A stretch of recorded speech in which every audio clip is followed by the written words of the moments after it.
থাইল্যান্ডের এক নারী মিস গলফ। নামটা শুনলে হয়তো মনে হবে কোনো ক্রীড়াবিদ, কিন্তু তার খেলাটা ছিল অন্যরকম। আর সেই খেলায় বলি হয়েছেন দেশটির কিছু সন্ন্যাসী।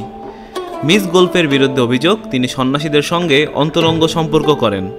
এরপর সেই ভিডিও দেখিয়ে ওই সন্ন্যাসীদের করেন ব্ল্যাকমেইল। আর এভাবেই তিনি আয় করেছেন $11 মিলিয়ন। পাশাপাশি এই ঘটনা প্রকাশ্যে আসতেই সন্ন্যাস জীবনের পবিত্রতা নিয়েও প্রশ্ন উঠছে। পুলিশ জানিয়েছে অন্তত 9 জন সন্ন্যাসীর সঙ্গে শারীরিক সম্পর্ক করেছেন মিস গলফ। তার কাছে ছিল এসব ঘটনার গোপনে ধারণ করা 80,000-এরও বেশি ছবি ও ভিডিও। এ দিয়েই ব্ল্যাকমেইল করতেন তিনি। এই ঘটনায় জড়িত ছিল থাইল্যান্ডের নামকরা বৌদ্ধ প্রতিষ্ঠানগুলো। এর আগে এদের বিরুদ্ধে উঠেছিল মাদক পাচার ও যৌন কেলেঙ্কারির অভিযোগ। 2024 সালে এক সন্ন্যাসীর সঙ্গে ঘনিষ্ঠ হন মিস গলফ। ওয়ালটন এখন দেশের সীমানা পেরিয়ে পৌঁছে গিয়েছে 50টিরও বেশি দেশে। ওয়ালটন, ঘরে ঘরে, বিশ্বজুড়ে। পরে দাবি করেন তিনি সন্তান সম্ভবা।